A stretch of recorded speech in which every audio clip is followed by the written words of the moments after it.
Hello and welcome to Nerdarchy. For nerds by nerds. I'm Nerdicus Dave. Today I'm joined by this nerd. Nerdarchy Ted. Surprise! We don't normally do this on a Friday, but why not? Yeah, we missed last week and Wizards had dropped another player's handbook playtest. So we figured, hey, we should probably talk about this thing and take a look at it. It's only 30 pages. It's not one of the 60 pages that they put out in the past, and they cover it. Basically, we're going to be looking at the Barbarian, Druid, and Monk. I think we've seen all of these before, but they must be dialing in on where they think they're going to land for the final product, whatever they're calling this next iteration of D&D. Right now, all the documents are referring to the 2024 Player's Handbook. There's not a name. It's not sixth edition or D&D 1 anymore. It's not D&D next. It's just like, okay, yeah, it's just the new Player's Handbook. Yeah, I feel like this is going to have the least amount of changes than any edition probably ever. Um, and so there won't be like a lot to adjust or change um, for those uh, who are been playing 5e. They're not going to get tripped up on the fact that there's a lot of changes. This should be a fairly easy going into the next whatever you want to call this version. And, it Right. looks like they're going to tweak some things, fix some things that maybe people weren't happy about, and we'll see. Like it's been very mixed, right? There's been some really cool things that have been in these playtest packets, and then there's been some so-so things, and then there's been things that have been like, ugh. But on the good, on the plus side, they do seem to be kind of switching it up, right? Like they do seem to be listening to the feedback and adjusting accordingly.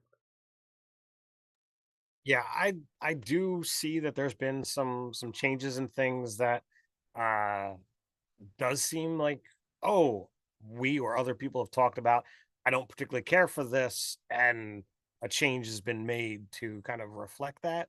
So, when they say in here, we do want to hear your feedback, it seems legitimate. They are listening to the feedback and doing what, people are saying to some degree. Obviously, they're in control of the rules and they're going to do with it as they will, but ultimately they understand their customer base and they do want to make them happy.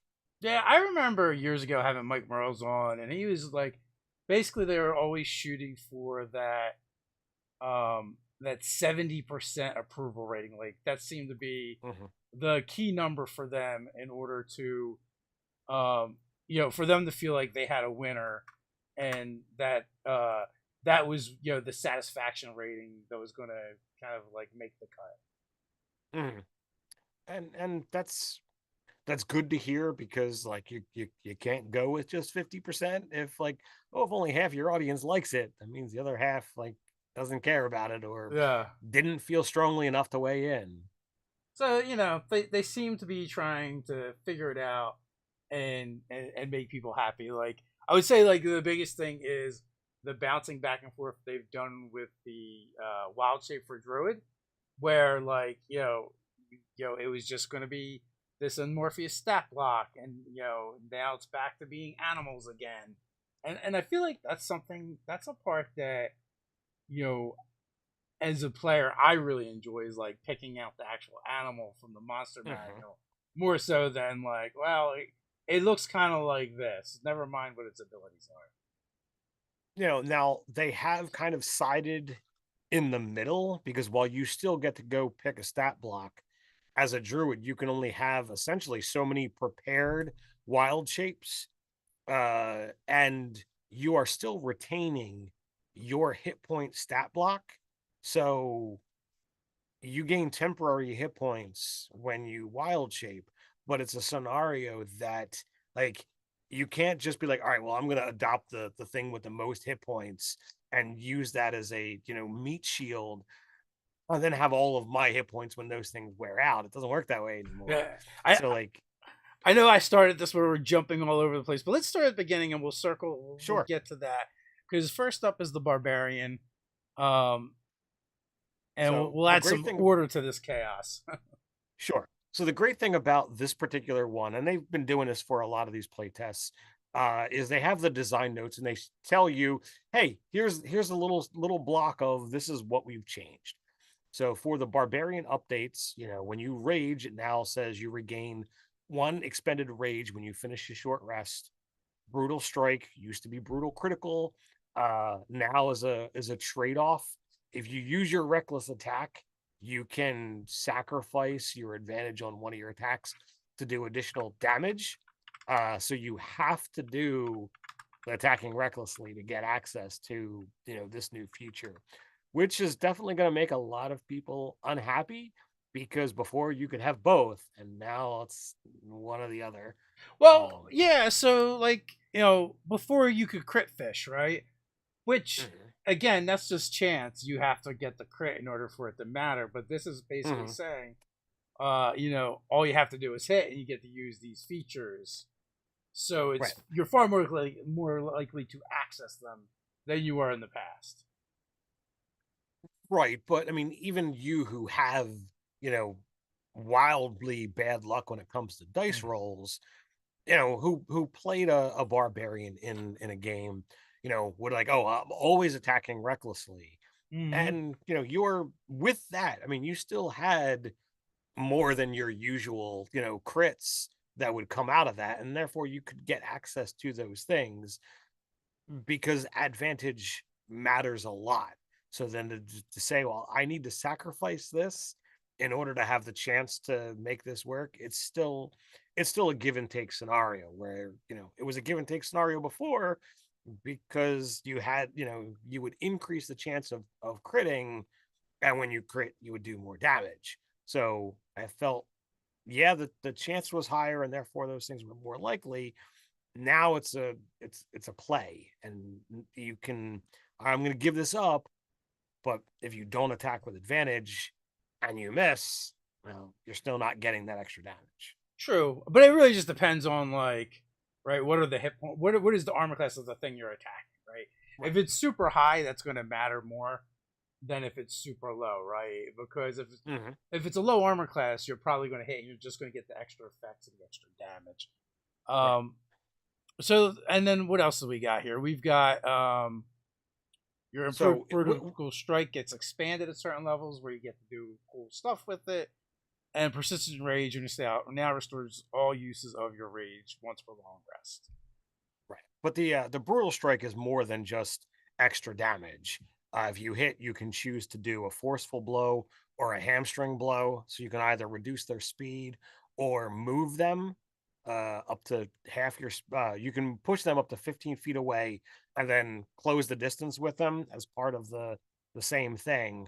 And then you gain additional actions at 13th level by getting staggering blow and sundering blow.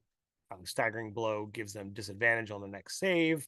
Sundering blow basically allows an ally of yours to be able to do your rage damage to them on the next attack roll. So you could basically be just like, all right, I'm gonna give somebody else an extra bump if you just need to just keep pouring damage into them. Mm-hmm. So it's you are sacrificing your advantage to do this, but it's one of those things that you get a little bit extra for it than you did before. So, but none of it matters if you're doing it on somebody that you just can't hit, because then you're not going to get any of these things. And then at 17th level, your brutal strike damage goes up to 2d10. And you also get to use two effects. So that's Yes. I actually like this version a little bit better. I think you're going to get to use it more. It's going to come up more often. You still can reckless attack on the rest of your attacks for the round, but and it's a ninth level ability, so like that's like the tail end of the campaign for most people anyway. And that 13th and 17th level ability is even more out of reach for most people. But for the most part, the barbarian pretty much stays the same. At third level, primal knowledge is something you get a little bit different. You get another skill, and also you can activate your while your rage is active.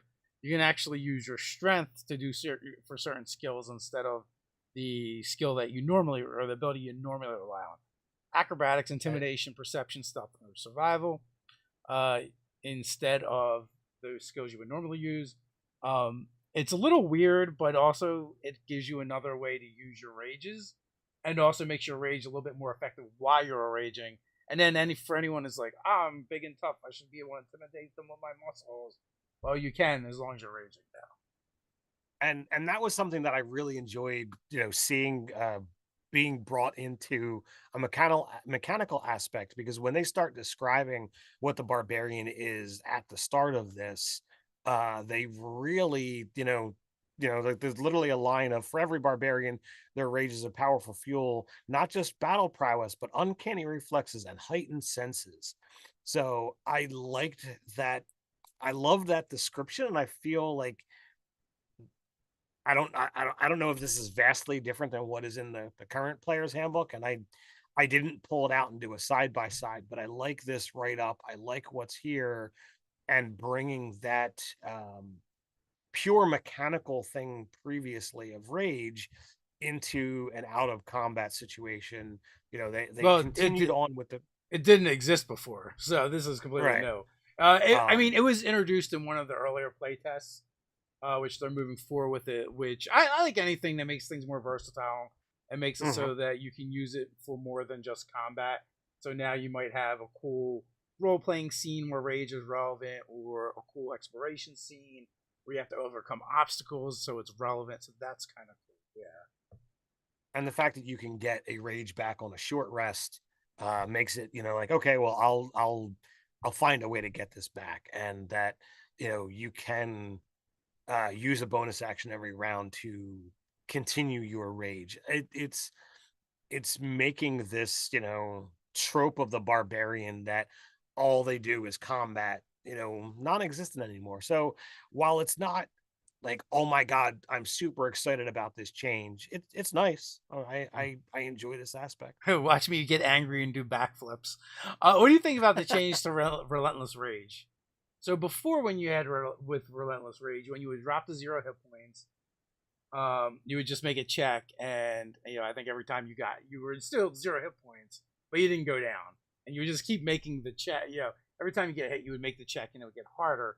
But that's not what it Mhm. does anymore. If you drop to 0 hit points while rage is active and you don't die outright, make a DC 10 Constitution saving throw. If you succeed, your hit points instead change to a number equal to twice your barbarian level. So it gives you some hit points. So it also means you're not going to you're not going to automatically have to go right back to this well just because you get hit and take damage. And now you're at 11th level, so chances are things that hit you are going to be doing a decent amount of damage. So it might be one shot every time anyway, but still, it does add a little bit of a Sure, buffer. but I feel like once you get to 11th level, you can be like, all right, I'm gonna go take out all those goblins, because goblins are gonna trickle down those hit points. But like, all right, I passed my saving throw, I go up to 22 hit points. I That's mean, gonna be like when you say all four or those five. goblins, you mean like an army? Yes, I do. So like, you're gonna go through like four or five, attacks or more if you're raging, and they all get split in half. And like, if you're not doing missile weapons, like, I feel like this barbarian could mow through like a whole ton of melee combatants that are weak, and be like, okay, all right, I get dropped to 1 hit point. Oh, I take that one attack. All right, now I'm back up to 22 because I passed my saving throw. I Yeah, think there's some comedic level of possibilities. yeah. Like, it's not going to happen all the time, but eventually that story is going to come out of like, I was at 1 and now I'm at 22 or 26, or what have you, because I relentless. Yeah. I feel that and story's going to be out there. and you probably at that point will have you. I think you can't get lower than a 10 at that point for a Right. barbarian at that level, most likely, unless you're not upping your con. Why would you do Right. that? And there's one other big change to the barbarian, core class. Like I said, there's not a whole lot that's changed. It's pretty much the barbarian we kind of remember. Um, the primal champion, you add 4 to your strength and con. That's the same, but now your maximum is a 26. Well, that's because the default of at 19th level, when you have the potential to get another stat bump, your max becomes 22 Oh, okay. at They that point in time. okay. I didn't. I totally missed that change or forgot Yeah, about it. you got to jump all the way down to the bottom for feats Yep. during the ASIs at 19th I level. I saw they Your said they mentioned that they changed something, but Mhm. I didn't. When I read through it, I didn't see what that Sure. change was. Good Yep, catch. that's it's So all the way down at the bottom. we have a barbarian path, which is different than what we have in the player's handbook. We've seen this before, but they've tweaked it even more. So at third level, you get vitality of the tree. Your rage taps into the life force of the world tree. You gain the following benefits: vitality surge. When you activate your rage, you gain number of temporary hit points equal to your barbarian level. So makes your barbarian, who is already very tanky, even tankier. And also, let's face it, a barbarian with temporary hit points, right, who's raging, you can almost double those temporary hit points because of that Right. rage. So it means a lot more for the Right. barbarian. Also, at the start of each of your turns, while your rage is active, you can choose another creature within 10 feet of yourself to gain temporary hit points. To determine this number of temporary hit points, roll a number of d6s equal to your rage damage. This is super nice because it's going to scout high levels. And now you also have a buffing barbarian that if you fight shoulder to shoulder with or fairly close to, the allies are going to be getting temporary hit points. That's kind of a big deal. And that's a rolling, rolling thing, because it's every round you get to stack these out. So like if your party is moving together and oh, nobody attacked the dude to my left and he still got those temporary hit points, all right, I'm gonna give it to you, and you turn Yeah. it to the other side. So like if you're playing this right, you can just keep that going. um you know and sure, as long as your rage keeps going, you know these temporary hit points can stay out there, and it doesn't say you can only ever have one person with them. So if you play things right, you can technically, like, all right, I'm gonna start this off, and I'm gonna buff everybody before we go in there. Because it's like, all right, I'm gonna use my bonus action to keep the rage going, because you can rage for up to 10 minutes now. It's not, not like 1 minute a deal. So it's like, all right, I'm gonna buff you, I'm gonna buff you, I'm gonna buff you. Let's do it. Well, and now too, come sixth level, this barbarian gets even tankier in the sense that you can lock people down. Right, you get branches Oh of the yeah. tree while your rage is active. Whenever a creature you can see starts its turn within 30 feet of you, you use a reaction to summon spectral branches of the world tree around it. The target must succeed on a strength saving throw or be teleported to an unoccupied space you can see within 5 feet of you yourself, or the nearest unoccupied space you can see. If this space is the target teleports, must be a surface or a liquid that can support it. Otherwise, the target doesn't teleport. After the target teleports, you can reduce its speed to 0, so you can completely lock it down, deny it movement. Um, you know, So this is a I this is great, go ahead. especially if you have certain feats like Sentinel. It's going to be Mhm. super useful. Well, I mean, it you already have the ability to lock it into, not being able to move. So I feel like the Sentinel is not even necessary for the first turn. Well, Sentinel Um, allows you to get that for the attack of opportunity. So I guess, but it wouldn't matter well, as far you as wouldn't get an attack of opportunity on a teleport. no, I understand that. I mean, we're Okay, keeping them locked to you. sure. But Oh, the when I read this, the first thing that was in my mind, I was like, all right, this is the way to like really be able to put the hurt on those mages, because all you got to do is get to within 30 feet, and then, oh well, now they're going to be casting spells in your face.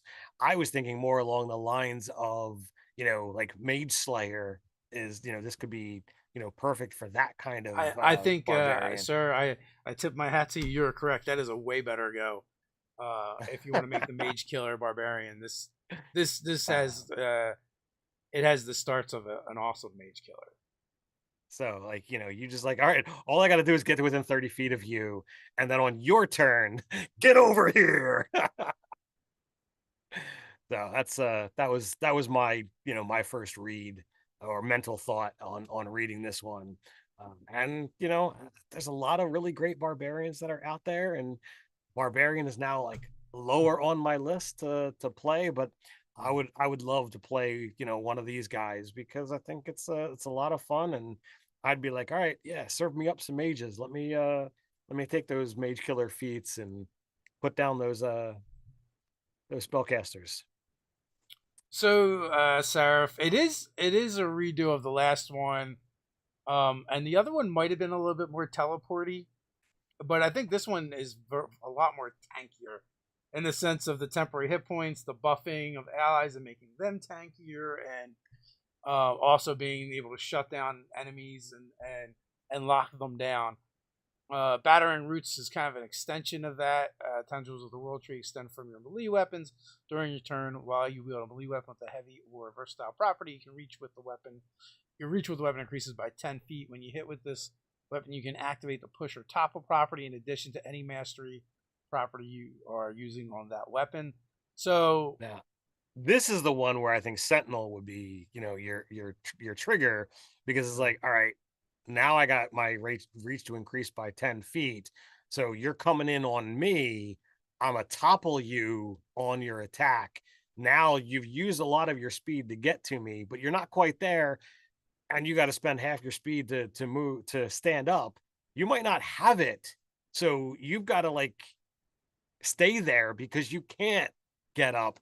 And now I'm going to come in at you or make an attack from where I am with you on the ground, which means I've got advantage. yeah, I just feel like there's so many options, and then if you start like trying to figure out, well, what are the weapon masteries? Because that's new, so we don't really have a good Sure. handle on those yet. At least I don't. Mhm. So when you start figuring out what kind of things you can stack with that and these abilities, I think that's where the fun is going to kind of really exist in this particular subclass. All in all, it seems like a pretty fun one to play, and I Yeah. would definitely give it a go. But we still have one more ability. We got travel along the tree, and this is where we really get into, you know, our teleporty aspect. When you activate your rage or as a bonus action while it's active, you can teleport up to 60 feet to an unoccupied space. In addition, you can bring up to 6 willing creatures that are within 10 feet of you, and the teleport can increases to 500 feet. Each creature teleports to an unoccupied space within 10 feet of your destination, but you can only teleport other creatures with you once per rage. So, Yeah. you So this know, is a if great you get in or get out of dodge, or just like your opening gambit as the as the barbarian. Like you could literally like teleport 60 feet and then activate your other thing at 30 feet. So from 90 feet away, you can kind of pull someone to you, drop their speed to zero, and really take control of the battlefield. absolutely. So I really feel that this one is going to require, well, not required, but it has the advantage of being a very tactical layer player of a barbarian. So if Yeah. you're into that kind of aspect, this is definitely a barbarian to keep your eye on. All right, moving on to druids. So there's a couple things with the druid. I guess we'll go to the design notes first. And it looks like we just have one design note. Wild shape Yeah, now allows the druid to know more beast forms and gives temporary hit points to the druid. In addition, the beast form no longer retains the druid species traits, which kind of sucks. So it's kind of fun to be like, I'm going to be a bear and breathe fire on you because I was a dragonborn, or right. or whatever other flavor you can come up with. And also, they're definitely using the term species there. So I don't know if Right. they officially changed that before in other things or not. But I think in one of the other playtests they had you know they had said that this is now the new vernacular. Yeah, racist is too much of a punch card. So so well, it's also not very accurate. But at first level, you also get access to your primal order. I think this was in the last one, but I also really like it. I like it flavors what kind of druid you're going to be. You get to choose magician, which one extra cantrip from your druid spell list. In addition, your mystical connection to nature gives you a bonus to your intelligence nature check that's equal to your wisdom, which I mean, druids are supposed to know all about nature and stuff. In previous editions, it wasn't a roll or a check; they just knew this stuff. Like you ask the DM, what kind of berries are they? These they would just tell you. Right. But so now like this is the middle ground. They're they're gonna at least have their prime stat to use plus whatever their intelligence is. So kind of cool. And also we have the warden trained in battle. You gain martial weapon proficiency, armor training with medium armor. And also I don't think this druid has armor restrictions. So if you want to wear half plate, you can wear half plate. So that's it. Yeah, I didn't see anything in there in regards to you know, uh limitations other than whether you're proficient or not. And they do later on reiterate, what does armor training mean? And if you are wearing armor or using a shield that you're not proficient with, then you're not casting spells and your speed is halved. You're gonna suck a lot. Also, level 2, you get Wild Companion. I am so happy with this one. You summon a nature spirit that assumes an animal form to aid you as a magic action. You can expend a spell slot or use Wild Shape to cast Find Familiar spell without material components. When you cast a spell in this way, the familiar is fey and it disappears when you finish a long rest. Which if you just cut out and it disappears when you finish a long rest, I would love every bit of it. But, yeah, like it's still better than it was. Yes, yeah, sure. But like, if a wizard summons a familiar, it stays until it dies. Why does this one have to lose it? Like, it's not like these things are super powerful and it's going to greatly affect the game. No, but every day you have to sacrifice one of your things in order to have this little tiny pet. Just cut off the second part of that sentence. It's a fey, period, done. It's stupid. And that's probably how it will happen in our games, right? Like, guaranteed. If we go forward and play, this particular edition and you use your Wild Companion, I'm not going to make you recast it every day. I think that's silly. Like, you're the most naturey of naturely classes, and it's like you get penalized the heaviest for having an animal friend. So level 2, we get our Wild Shape, and let's see, the power to infuse. The power of nature infuses you, allowing you to assume the form of an animal. As a bonus action, you transform into a beast form that you have learned from this feature. You stay in that form for a number of hours equal to half your druid level, or until the wild shape you wild shape again, or you're incapacitated, or you die. You can also leave the form early as a bonus action. So that's the same as it is now.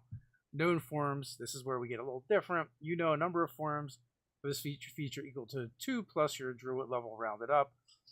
Choose from the beast stat block in the player's handbook. So basically, you can only go up to a quarter of the challenge rating, and they can't have the fly speed until later on.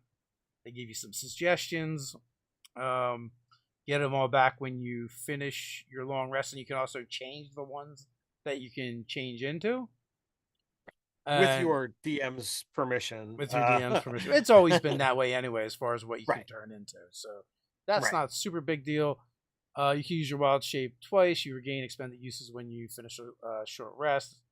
And you regain all expended uses when you finish a long rest. So while you're transformed, you're going to retain your hit points, hit dice, intelligence, wisdom, and charisma scores. You're going to gain a number of temporary hit points equal to your druid level. You can't cast new spells, but you can concentrate on spells such as Call Lightning that you have already cast, and you can use the actions necessary to kind of keep those things going. Like, if you happen to have a Call Lightning active, I'll use my bonus action to call down a strike. Yeah, no problems. You can keep those things going, but you're not casting new ones. Yeah. And then and there's I guess the other thing that's kind of cool about it is, like, one of the things about Wild Shape with a druid is you can pick really tanky things that give yourself a bunch of temporary hit points. You can't do that anymore. But sometimes you just want a cool animal that didn't have a lot of hit points. So it was hard to stay in that form. So now, because you're using your druid hit points and you even have some temporary hit points to buff you, some of those weaker animal forms that you like using for other reasons, now you're not going to automatically just get blasted out. So the aspect in that I think is going to have to change the way a lot of people are choosing to play, druids and with wild shape. Um, and some of the play styles just aren't going to work anymore. But there are always going to be ways to compensate. We know for the most part that characters have basically a background feat either through your background choice or you can take tough or skilled. So if you're looking to play the more martial ended, uh, you know, wild shaping creature, then please go ahead and take tough as your first level feat so that you can just last that little while longer in the combat. So like you have to look for those things. Yeah, your constitution's, not gonna be affected, with your change, but your hit points are going to be there. So be as tanky as you possibly can beforehand and then change. So before we get to level 5 Wild Resurgence, which is ability I really like, we're at the halfway mark. Quick reminder: our streams are sponsored by Easy Roller Dice. We have a one-time coupon code down in the description. You can go use that coupon code, get 25% off. Easy Roller Dice. They've been with us for a long time, and they've got awesome products, awesome dice. Also, you'll find a link to the Zoo Mafia RPG Kickstarter. It is our own game that we have created. It is a hacker powered by the apocalypse. It's kind of more of a narrative rules light system. The quick start rules are there. You can go download them. We are about halfway to our goal, and we're hoping to be able to make this book and put it into people's hands. So do us a favor, go check it out. If it's not something you're into, do us a favor and just share it out to your friends that might be. Indeed. So Wild Resurgence, were you gonna say something? Yeah, I was gonna dive into it, but Wild Resurgence. If you have no uses of Wild Shape left, you can give yourself one by expending a spell slot. No action required, and you can do it once a turn. So, like, I don't know why you'd want to be refilling your Wild Shapes more than once a turn. Um, but you can also expend a Wild Shape to give yourself a first level spell slot, so you can kind of go back and forth with it. There's a you know there's a bit of an action, or a little bit of resource management with it, considering, you are going to, gain things back at different levels. But your expenditure of wild shape to spell slot you can only do once. So, like, you can't just be like, all right, I'll take a short rest, get a wild shape back, turn that into a spell slot, Yeah. rinse, repeat. No. But it gives you options in a pinch, like for whatever reason, it may come up. Then seventh Absolutely. level, we get Elemental Fury. Here's one of your favorites. Then potent spell casting is back, and then the Druid gets it too now. Add your Wisdom modifier to the damage you deal with any Druid cantrip, um, or Primal Strike once on each of your turns when you hit a creature. With attack roll using a weapon or a beast form attack in wild shape, you can cause target take an extra D8 cold, fire, lightning, or thunder damage. Choose when you hit. Yeah. So here, I don't have a problem with having both abilities listed and allowing the character to make the choice. Um, I felt it was lame with the cleric because it was like, all right, well, we have already determined what type of subclass this is, so you just are forced to take whatever we've given you, Yeah. not allowing you to make the choice. And And here, it was a subpar ability because it was a subclass ability.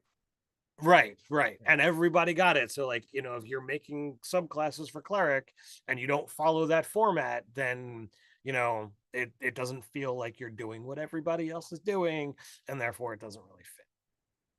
So Level 9, you've go got ahead. Commune with Nature. And you just always have that spell prepared, which is kind of cool. It's a good spell. It's a good spell if you're not the kind of role player who is looking to prepare these kind of things so that you can take this opportunity to get that information that's out there. Well, here now you don't have to worry about it. It's always added there for you. If you're not going to use it, then I feel like this is just a dead ability for you.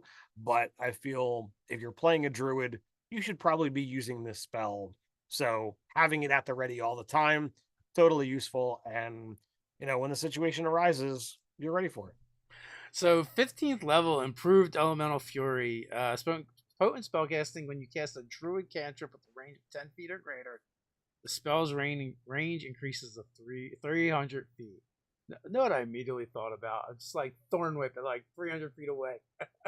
Just seems like fun to me. It's not super effective, but you know, give me 30 rounds and you're gonna be right in my face, buddy. Well, it is rather silly, but I mean that's one heck of a whip. It is one heck of a But whip. primal strike, the extra damage increases to 2d8. Nothing savage or nothing fantastic about that. But if you're playing a martial heavy, druid, then hey, the extra d8 is gonna make a difference here. Beast 18th spells. level, 18th level is beast spells. While using wild shape, you can cast spells in beast form. Or any spell except any spell that has a material component with a cost or that it consumes the material component. So you get some of your spell casting back all the way at the tail end of the game at 18th level. And you know, in all fairness, it's not like the druid has a ton of spells with expensive material components. Right. There's a few. Oh, looking at you, Awaken, but there's not many, and you're probably not going to need to awaken something while you're in beast form. So, But what if you're communicating with that bear and you really want to awaken them without letting them know that you're human? that you're not actually a bear. Also, good point. Good point. 20th level, you get your Archdruid ability, Evergreen Wild Shape. Whenever you roll initiative and have no uses of Wild Shape, you regain 1 expended use. You get a Nature Magician. You can convert uses of Wild Shape into a spell slot, no action required. Choose a number of your expended uses of Wild Shape and convert them into a single spell slot. You basically get 2 levels of spell per Wild Shape that you turn in. So if you do 2, you can get a 4th level spot. And then, of course, longevity. For every 10 years that pass, your body only ages 1 year. So, for those short lived races, this is a way to, keep on going thereafter. Then we get into the Circle of the Moon subclass, and it's one of the more popular subclasses of the druid. One of my favorites for sure. Circle spells, well, you get them now as a moon Circle of the Moon druid. Circle forms, formerly combat wild shape, has been so streamlined to determine your AC, number of temporary hit points you gained. Improved circle forms let you add your wisdom modifier to your constitution saving throws while in wild shape form. And lunar form now also lets each of your wild shape attacks deal extra radiant damage. So with the circle spells, it's actually a little bit better than just always having them prepared. Those specific spells, which are Cure Wounds, Moonbeam, Starry Wisp, Vampiric Touch, Fount of Moonlight, and Dawn, all of those can be cast from your wild shape form, right when you get them. So I think that's a pretty fun aspect. So with Cure Wounds being better now than it was before, you can be buffing yourself up while you're staying a bear. Well, you could always do that before, but now you can actually also heal your companions. Because before you used to just be able to spend spell slots to heal. Sure. As a bonus action. But now it's better though, because yes. while it used to be the equivalent of a Cure Wounds is kind of doubled in power. Yeah. So we'll get to that. It's very cool. Your circle forms, so you're better at wild shaping basically.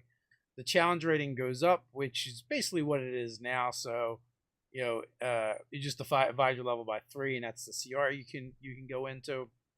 Armor class, this is a huge improvement. Your AC equals 13 plus your wisdom modifier until you leave the form.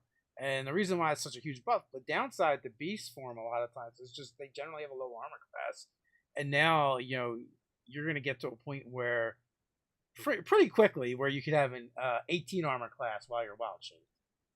Right. Yeah, so that's an awesome thing, and then you're still going to gain those temporary hit points equal to 3 times your druid level instead of just equal to your druid level. So as a moon druid, you're designed to be that tanky monster or tanky beast. So you need those extra hit points because that's where you're planning to stay. So with 6th level, we get improved circle forms, lunar radiance. Each of your attacks in the wild shape form can deal normal damage type or radiant damage. You make the choice each time you hit those attacks. So I guess that's like I don't know how they're gonna do monsters going forward. If they're gonna have monsters that are still immune to not attacks from non-magical weapons, but that would be a way to possibly get around that. Increased toughness, you can add your wisdom modifier to your constitution saving throws. At first I was like, okay, does this matter? But then it's there for a very specific reason. It's so if you're concentrating on a spell, it is much easier now for you to maintain that spell. Oh yeah. And then if you were to stack that along with like Warcaster where you get advantage, Yeah. that could be like, all right, I'm getting my con mod, my wisdom mod, and because I'm playing this kind of druid, both of those numbers are high. I've got proficiency and I've got advantage. I'm gonna keep this stuff rolling. So I think if you build it out properly with how mechanically they're thinking you're supposed to do it, I think you can make an awesome creature. So 10th level, you get the ability that says make all your wild shape blink dogs, basically. You basically magically teleport yourself, reappearing in a burst of moonlight. As a bonus action, you can teleport up to 30 feet. And then, your first attacker is going to be at advantage. And you can use it a number of times equal to your wisdom modifier. So it's not every time, but, a couple times a day, it's going to be pretty nice. 14th level, you get lunar form. So improved lunar radiance. Each of your attacks in wild shape deals an extra 1d10 radiant damage on a hit. And shared moonlight. Whenever you use the moonlight step, you can also teleport one willing creature. They have to be within 10 feet of you, and they appear within 10 feet of you when you teleport. Yeah, and also your moonlight step, you can burn spell slots to keep doing that. Which I mean, it's a 2nd level spell slot, same as Misty Step, but it's a little slightly better than Misty Step because you get that advantage to that attack roll. Right. So and which we like that. We like where you have choices with your resources. So I Very give much that a so. thumbs up. Indeed. So next up is Monk. And they've gone through some design changes with these guys as well. I think the kind of amusing thing that I took away from this is first and foremost, we no longer have to worry about people trying to correct it being said wrong on the internet of whether it's Kai points or key points, because it doesn't matter anymore. They're discipline points. They're discipline points. So they're kind of stripping the cultural significance from it, which makes sense with what the direction the game's going in from their standpoint. So martial arts, for the designers, martial arts see the return of the monk weapons, and martial arts side applies to both unarmed strikes and monk weapon attacks. Bonus unarmed strike is no longer tied to the attack action, which that's actually a big deal. So you can do other stuff and you can still make that bonus attack. Dexterous And attacks. that was one of those things that we've seen newer players of the game struggling with, of like, all right, they understand how the different actions work and how they're separated, but the struggle with, oh well, I use my action to do this, but now I can't punch with my offhand attack. Yeah. Why not? Yeah. So there's that. Dexterous attack now allows you to use your dexterity modifier in place of your strength modifier when setting saving throw DCs for grapple and push options with your unarmed strike. Weapon mastery is cut, so they don't get that anymore. Monk's discipline, formerly martial discipline, options have been redesigned to have options that don't require spending discipline points. We like that.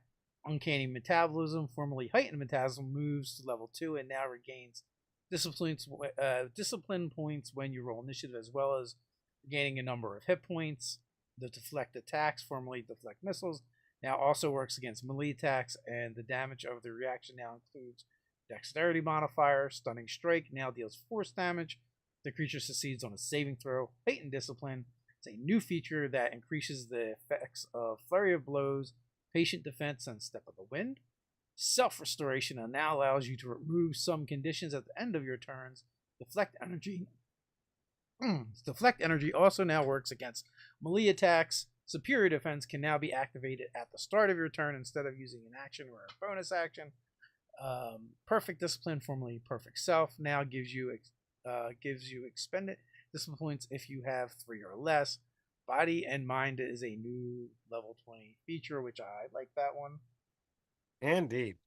All right. So I think it was really interesting giving the monks the weapon masteries, because while they are mostly a martial class, they're not listed in the standard, martials, because most monks are I'm going to punch you with a fist.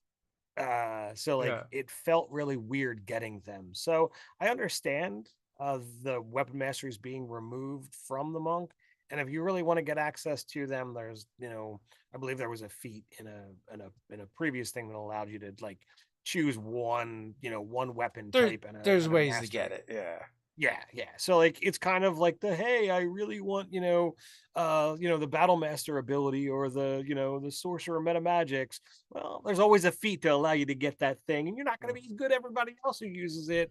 But if you want that one trick pony, then you can have your one trick pony. All right, so let's look at martial arts. At level 1, practice martial arts gives you a mastery of combat styles that use your unarmed strike and monk weapons, which are the following: simple melee weapons, martial weapons with a light property, gain the following benefits while you are unarmed and wielding only monk weapons and aren't wearing armor or using a shield.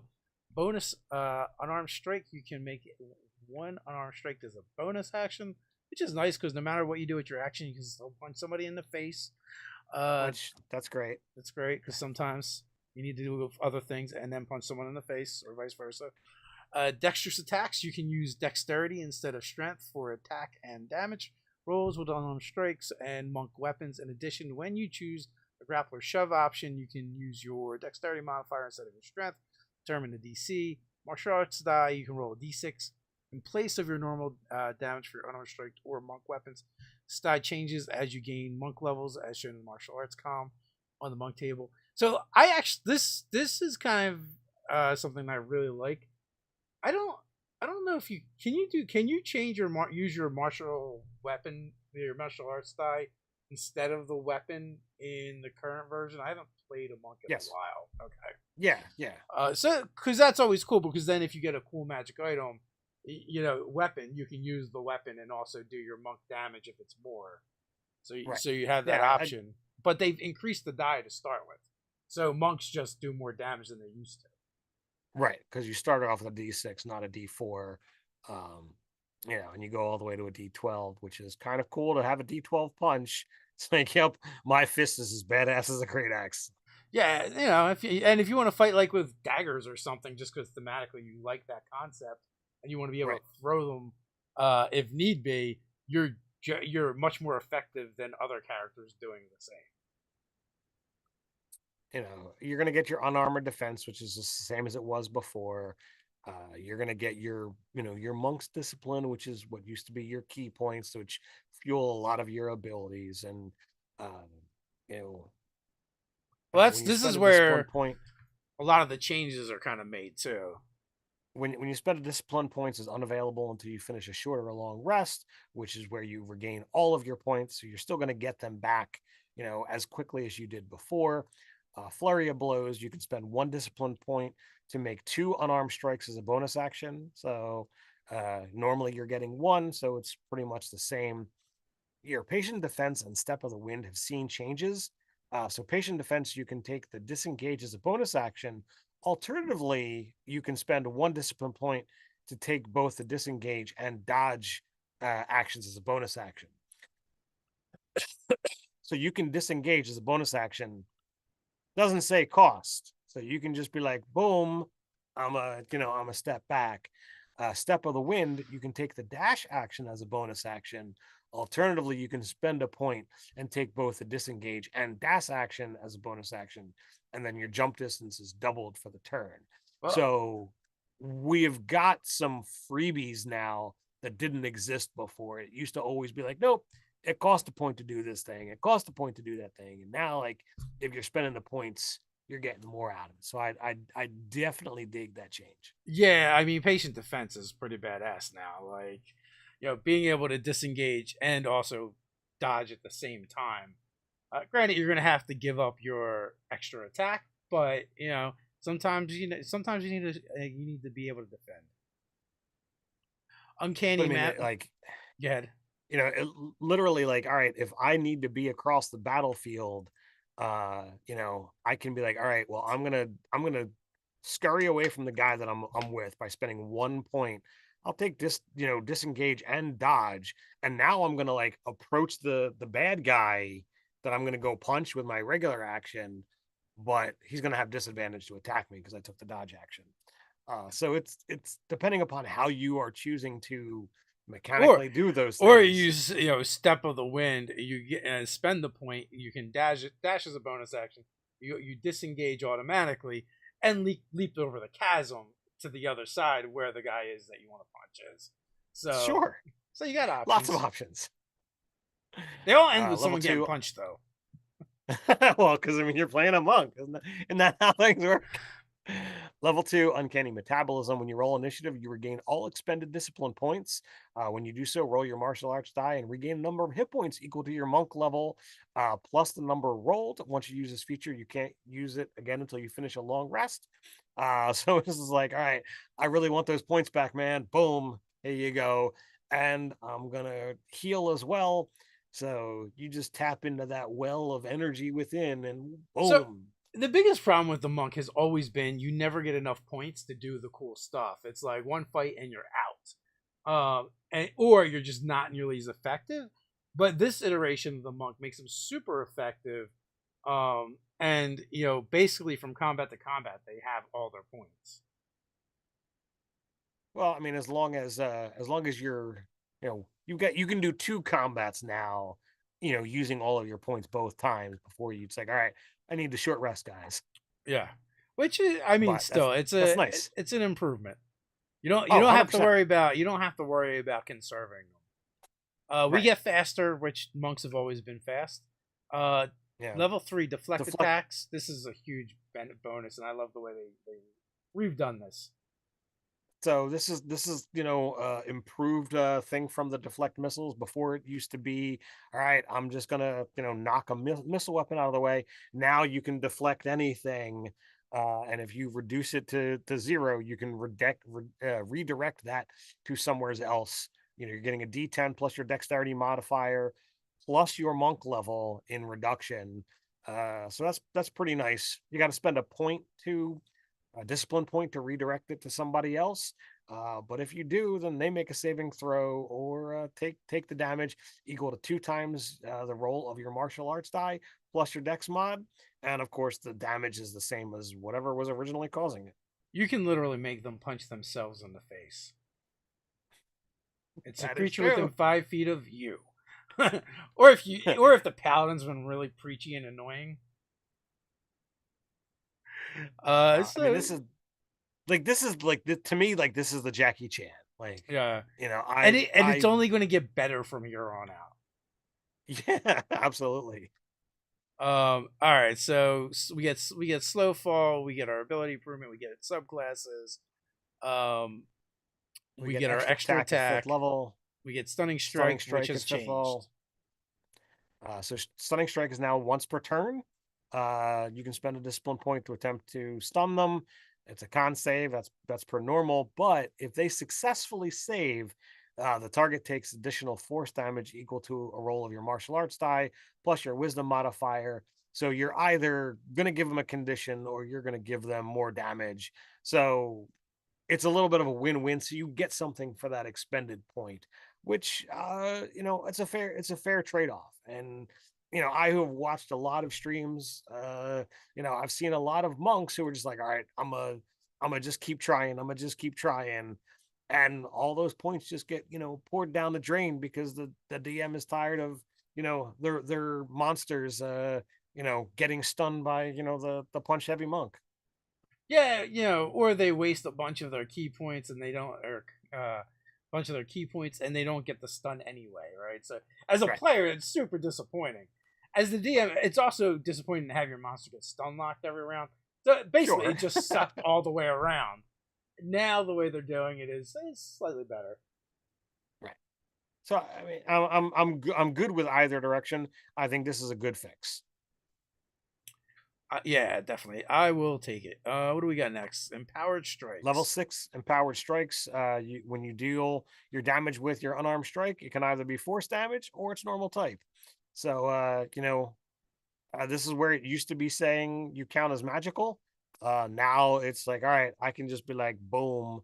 I'm gonna change it to force, which is great for everything, but um, helmed horrors. Yeah, yeah. There's not too many things that are immune to force. Ninth level or seventh level is evasion. Ninth level acrobatic movement, so you can run up walls across water. Super thematic, super fun, but we've seen that before. But we haven't seen heightened defense discipline. That doesn't exist the way it is. So there's some changes. Your flurry of blows. You can now spend a discipline point to use flurry of blows to make 3 unarmed strikes instead of 2. So they're really beefing up the monk when it comes to combat.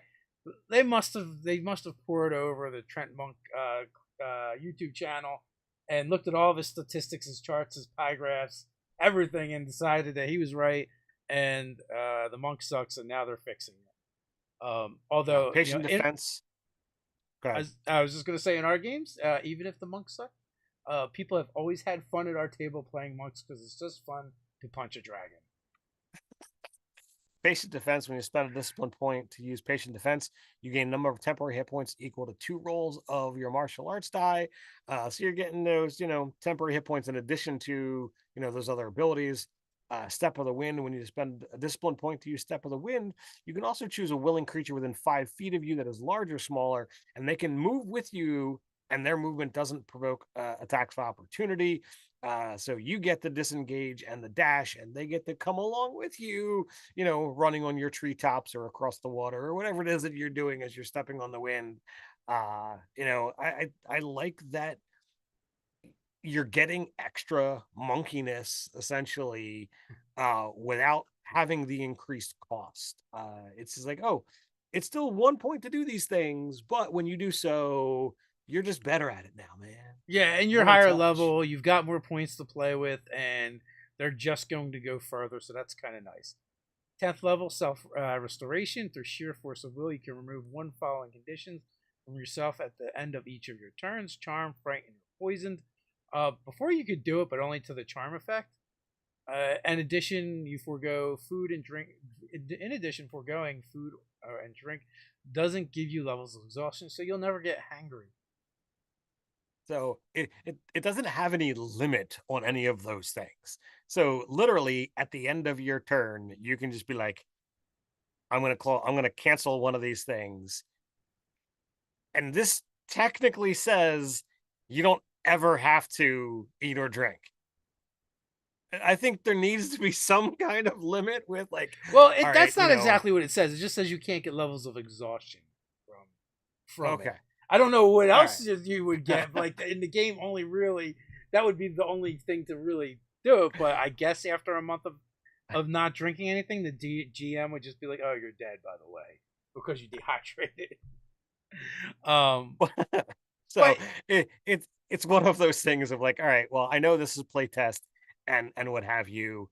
And I honestly I don't play those style of games where like yeah, I'm super into, oh, make sure you have food or you're going to die. But I know that there are games out there that do that kind of stuff. It's like, dude, it says right here in the rules. I think like I don't I, thematically it works because you're just like through sheer force of will, like these harsh circumstances you're going through. You just don't let them affect you. right. Now, granted, you doesn't like you still could starve to death or die of dehydration because it doesn't stave off the end result. You just don't. You know what I would do if I was playing that kind of game? I would make the checks and I would track the exhaustion levels, but you don't get the effects from them Mhm. from food and drink. But if you hit the what is it 7 or 6, you would die. Right. So that's how I would handle it So as a DM. I don't know. It depends upon the nature of the game. If we're not Yeah. playing a resource, kind of game, it's like, no, man. I subsist off of the energy of the universe. I have moved beyond the mortal ken, and I can just absorb it through the air. Whatever. Like I don't know, these chat. How would games you are handle so. it? You let us know. But level 13 deflect energy, just like your deflect attacks. Now you can just deflect anything, not just things that are bludgeoning, piercing, or Like a slashing. dragon's breath weapon. Well, I think it's like an attack roll that I think you're using these abilities on. So I don't think you get to deflect breath weapons, but I could be wrong. Yeah, now I'm kind of curious. Go on to the next one while I go back and read deflect. All right. So discipline survival at level 14, your physical and mental discipline grants you proficiency in all saving throws. And additionally, whenever you make a saving throw and fail, you can spend 1 discipline point to re-roll and take the second result. The only thing that I would do here is, you know, anytime there's a re-roll in my game, you look at the two rolls and take the better of the result. I don't ever like, oh, I re-rolled and got worse. Well, you got to use the worst one, because sometimes people use the re-roll because they're not sure. And the first one was sufficient, but you have to make the call before you know the result. So, Well, so in this one, additionally, whenever you make a saving throw and fail, oh, okay. so It does say yeah. And yeah, fail. so like you're not going to spend it unless you failed already. Sure. And Right. now there are cases where failing worse could be worse, but they're very rare, and I don't even know if they'll carry them forward. Like if it's a Medusa, it could be really bad if you fail worse, or and there's a couple other monsters that are kind of like that too. Going back, it does say melee or ranged attack, so it probably does have to be something that requires. Yeah, because usually you can't deflect area effect things. Yeah, but it would probably work on a beholder's eye ray, even though it's not an attack because mirror image thwarts a beholder's eyes or can. Mm-hmm. So, what do we? So perfect discipline. We're at perfect discipline. When you roll initiative and have 3 discipline points or fewer, you regain expended discipline points until you have 4. So it's not a whole lot of help, but hey, it's you just roll initiative. I find it's kind of like written kind of weird, right? It doesn't say go up to 4. It just says you regain them till you're up to 4. Like it's a ticker, it's gonna like flip back up, right? But that's not really how it works. It's just you have 4. Damn it! Just say you have 4. It should say if you have less than 4, you have 4. Yes. Instead of that weird language. 18th level, you get superior defense. Start of your turn, you can expend 3 discipline points to perfectly bolster yourself against harm for 1 minute or until you have the incapacitated condition. During that time, you have resistance to all damage except force. That's so if you're that fighting, is amazing. It's so when you're fighting other monks, you can't use this against them because they can still hit you with force damage. Otherwise, I think it's 2 Grandmaster monks would take too long. I think this is designed so that you can put a monk and a barbarian together and they can just beat the snot out of each other for a long time. Okay. Although I mean, 20th, as a monk, you can do force damage, and there, depending on what they do. Currently, there's only one bar. No, not even. Like you would just go right through their resistance. Let's just say you would go right through their resistance for the barbarian. But they also have more hit points than you do. They do have more hit points than you do. 20th level, we got body and mind. You have honed your body and mind to new heights. Your dexterity and wisdom scores increased by 4. Your maximum is now 26. So this kind of mirrors the what the barbarian has got the ability to do. So if you wind up busting that dexterity and wisdom to a 26, that's some serious armor class that your monk is running around with. Yeah, what is that? Like a 26 naked without any gear? That's 5's 8. So that would be a 26. Yeah, that's pretty impressive. And it's way better than what they used to get for a capstone ability. I think it was like if you have no key points, have a key point or something stupid. I think it was basically their level 15 ability now, right? Mm-hmm. So now we So have the we get subclass. we Warrior of the Hand. This is essentially the open hand technique, is what it used to be called.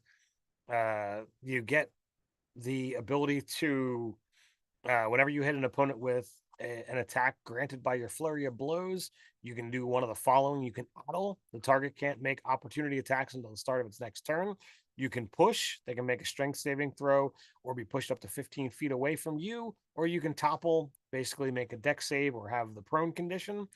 Uh, so just the fact that you can like idle doesn't even have a saving throw. It'd just be like, all right, I hit you, no opportunity attacks for you. Everybody run around all crazy. So I think that's a bit fun. I think that one might wind up, coming in with some kind of saving throw. Um, I don't know what it would be, whether it be strength or con. Well, the monk I don't know already what. has the ability to move in and out of combat without taking attacks of opportunity anyway. This is just allowing them Sure. to use that to assist other Right. party members. Uh, Right. And I see that, but it's yeah. a scenario of like, you know, I don't have a problem with it, but I know a lot of people play very tactic heavy games, and getting something like this at third level of like, all right, all I got to do is hit, and that area no longer is going to draw opportunity attacks. That can be very beneficial if you're playing things right. We got wholeness of body. You gain the ability to heal yourself as a bonus action.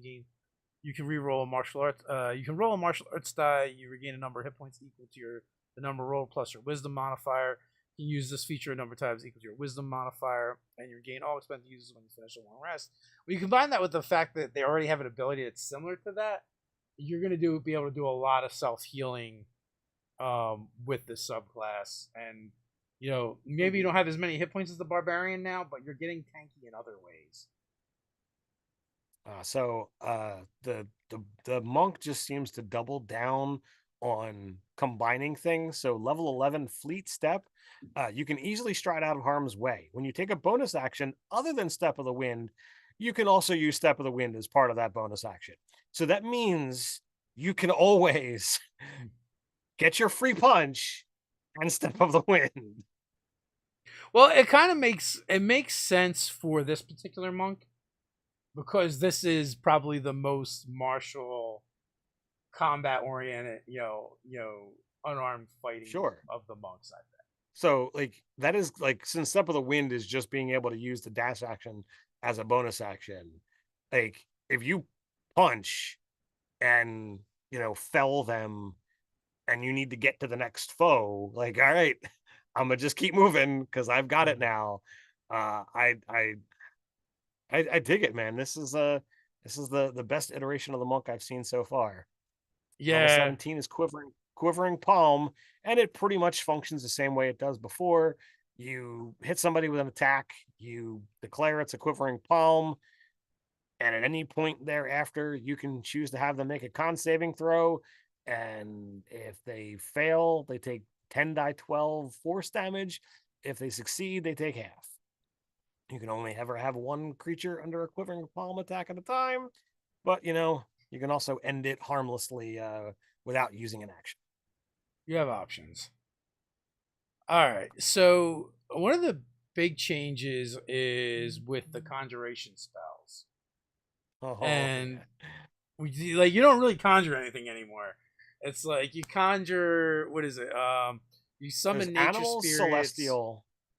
There's animals, elemental, fey, minor elementals, and woodland beings. And all of them now, instead of manifesting as a physical thing that was there before, Yeah. now it's like, oh, let me conjure this cloud or, beam of light or an elemental manifestation. You don't get a thing that is a physical, tangible thing. Now it's an effect on the battlefield. It's a little lame in my opinion. Yeah, I feel like that was like if you're conjuring things, like you're a pet player kind of, and you like to summon monsters, you still like to summon creatures. It's not that these abilities are bad per spell say, or these spells are bad per se. Some of them are kind of cool and interesting. You have options with them, but So they like, don't really capture the essence of what someone who wants to conjure things is looking for, in my opinion. right. So you could take all of these spells and literally rename them something else and have those spells and those effects there. Uh, you know, I'll use, well, we don't need to go through all of them, but I've got Conjure Celestial up. It's a 7th level spell.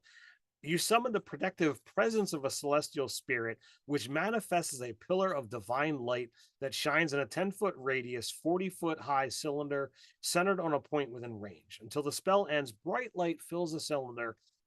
And when you move on your turn, you can also move the cylinder up to 30 feet. When a creature enters a cylinder for the first time on a turn or starts its turn in there, you can bathe that creature in one of the following lights: either healing light, the creature that isn't undead or a construct regains hit points equal to 4d12 plus your spellcasting modifier. A creature can be healed by this light only once per casting of the spell. Or Searing Radiance. The creature must make a dexterity saving throw, taking 8d12 radiant damage on a failed save or half as much on a successful, and you can bump it up by a die 12 per spell slot above 7. So it's pretty cool, but it's not a conjure spell. Like, it's not conjure celestial. It's, oh, celestial radiance or celestial light, or any kind of iteration thereof, and you could have that spell, but the term conjure evokes to me of, I'm putting something tangible on the battlefield. And I feel like Dave says, like, you want to have a thing, you want to be this master, and this has gone in the wrong direction for me.